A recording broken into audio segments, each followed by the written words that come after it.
नमस्कार, मैं doctor Nidhi Deshmukh Nectar Ayurveda YouTube channel में आप सभी का स्वागत करती हूँ। आज इस वीडियो में हम एक बहुत ही इंटरेस्टिंग टॉपिक कि भोजन के बाद हमें क्या नहीं करना चाहिए इस विषय पर बात करने वाले हैं।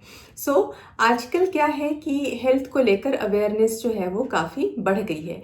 हर इंसान अपनी हेल्थ को लेकर काफ़ी जागरूक है और सभी लोग स्वस्थ रहने के लिए हेल्दी चीज़ें जैसे फ्रूट्स है, सब्जियां है, सलाद है, ड्राई फ्रूट है, ये सभी खाते हैं और इसके साथ ही एक्सरसाइज भी करते हैं। लेकिन कई बार क्या होता है कि हमें सही जानकारी नहीं होती है, जिससे हम ये हेल्दी चीज़ें खाते तो हैं लेकिन गलत तरीके से खाते हैं या फिर एक्सरसाइज जो है ये गलत समय पर करते हैं, जिससे कि हमें इसका पूरी तरह से फ़ायदा नहीं मिल पाता है। तो आज इस वीडियो में हम इसी तरह की कुछ बातों के बारे में बात करेंगे कि हमें खाने के बाद किन चीज़ों को अवॉइड करना चाहिए और किन चीज़ों को फॉलो करना चाहिए जिससे हमारी हेल्थ जो है वो अच्छी बनी रह सके। तो सबसे पहली चीज़, खाने के बाद पानी कितना पिए। जी हाँ, ये एक बहुत बड़ा कंफ्यूजन वाला सवाल है। कई लोगों को पता नहीं होता है कि खाने के साथ या फिर खाने के बाद कितना पानी पीना चाहिए।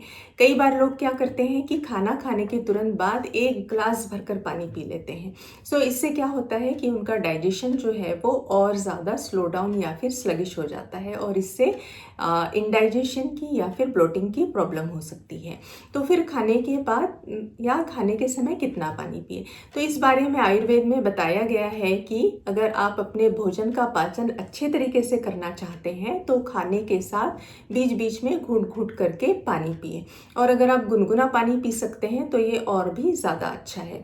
खाने के बीच में पानी पीने से क्या होता है कि हमारा जो भोजन है वो हमारी आंतों में काफ़ी सॉफ्ट रहता है, जिससे उसका डाइजेशन जो है वो अच्छी तरीके से होता है।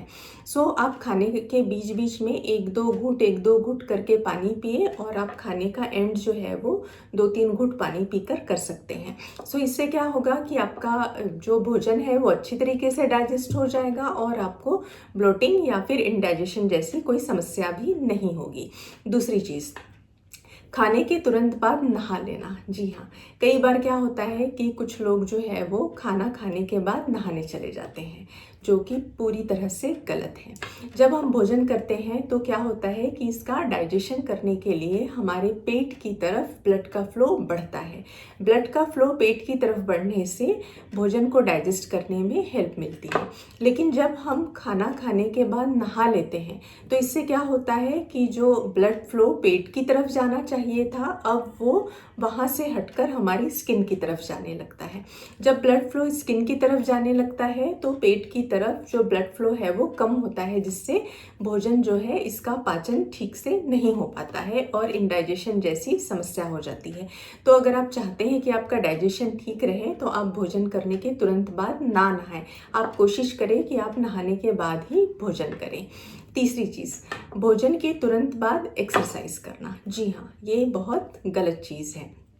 आजकल की लाइफस्टाइल में क्या हो गया है कि कुछ लोग जो है वो अपनी जॉब की वजह से बहुत ज़्यादा बिजी रहते हैं, जिससे उन्हें दिन में एक्सरसाइज करने का समय नहीं मिल पाता है।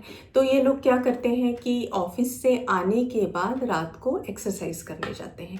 अगर आप डिनर करने के बाद एक्सरसाइज करने जाते हैं तो इससे क्या होता है कि डिनर के बाद हेवी एक्सरसाइज करने से डाइजेशन जो है वो डिस्टर्ब हो जाता है। इसका भी सिमिलर कारण होता है कि जो ब्लड फ्लो हमारे पेट की तरफ होना चाहिए जिससे हमारा खाना ठीक से डाइजेस्ट हो, वो वहाँ से हटकर हमारे हाथ पैरों की तरफ ज़्यादा आने लगता है, जिससे कि भोजन ठीक से डाइजेस्ट नहीं हो पाता है।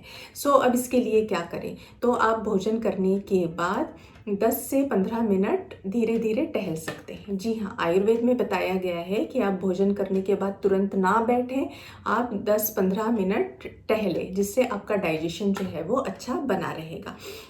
ये बहुत ही क्लियर इंडिकेशन है कि आप भोजन के बाद हेवी एक्सरसाइज ना करें, जिम ना जाएं, आप वॉक कर सकते हैं या फिर टहल सकते हैं। चौथी चीज़, भोजन के तुरंत बाद सो जाना। ये बहुत गलत चीज़ है। कई लोग क्या करते हैं, मोस्टली हाउसवाइफ्स जो है वो भोजन करने के बाद थोड़ी देर में ही सो जाती हैं। ये ठीक नहीं है। जी हाँ, अगर आप भोजन करने के बाद सो जाते हैं तो इससे आपका डाइजेशन जो है वो वीक हो जाता है।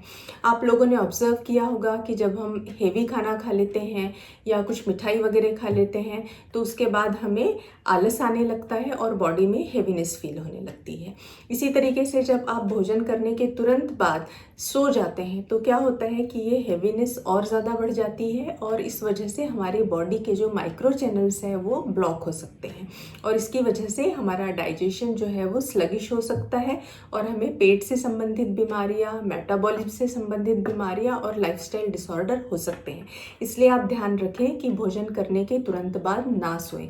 आप ध्यान रखें कि आप सोने से पहले 2 घंटे पहले भोजन ज़रूर कर लें और भोजन के बाद 10-15 मिनट आप टहल सकते हैं। उसके 2 घंटे बाद आप सोने के लिए जाएं जिससे आपका भोजन जो है वो ठीक तरीके से डाइजेस्ट हो सके।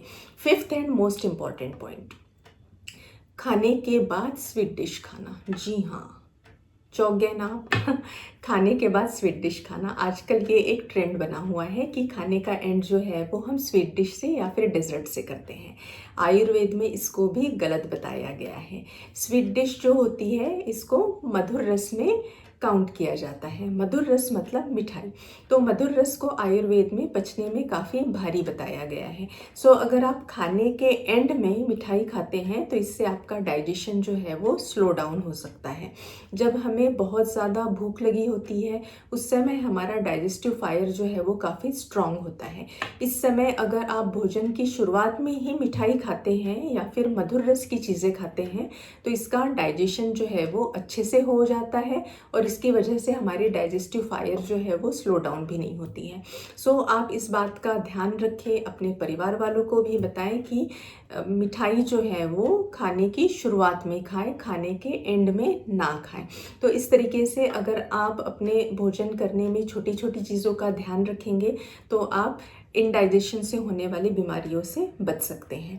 सो ये छोटी छोटी बातें हैं लेकिन ये काफ़ी इम्पॉर्टेंट होती हैं। इन चीज़ों की जनरली हमें जानकारी नहीं होती है जिसकी वजह से हम पेट की बीमारियों से, स्लो डाइजेशन या फिर ब्लोटिंग जैसी समस्याओं से हमेशा ही परेशान रहते हैं। सो आप इन बातों का ध्यान रखें, अपने जानकारी के लोगों को, अपने परिवार वालों को भी ये चीज़ें बताएं जिससे आप पेट की बीमारियों से बच सकें। सो आई होप कि ये वीडियो आपको पसंद आया होगा। अगर आपको इस संबंधित कुछ और जानकारी चाहिए तो आप कमेंट सेक्शन में अपनी क्वेरी जो है वो पोस्ट कर सकते हैं। सो इसी तरह की जानकारी के लिए हमारे चैनल को please like, subscribe and share ज़रूर करें। Thank you.